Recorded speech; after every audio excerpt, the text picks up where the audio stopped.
Alors, pour bien saisir la démarche de la RATP, il faut d'abord poser un constat. Le groupe n'est pas simplement un opérateur de transport. C'est avant tout le plus grand producteur de données de la région Île-de-France. Et c'est justement ce capital data qui constitue le socle, le moteur de tous ces projets d'IA. Voici comment nous allons articuler notre analyse. D'abord, un regard sur la stratégie IA globale du groupe.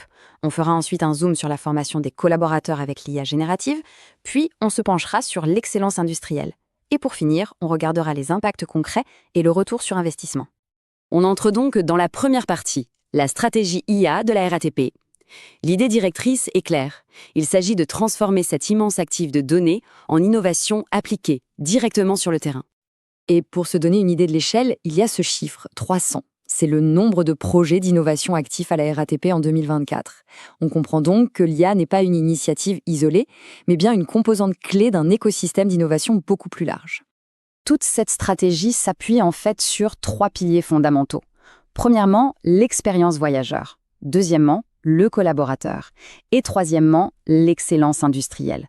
Chaque projet d'IA initié doit s'inscrire et servir l'un de ces 3 objectifs. Intéressons-nous maintenant au deuxième pilier, le collaborateur. À travers un cas d'usage très parlant, le projet Mon client IA. La problématique métier à l'origine de ce projet est limpide,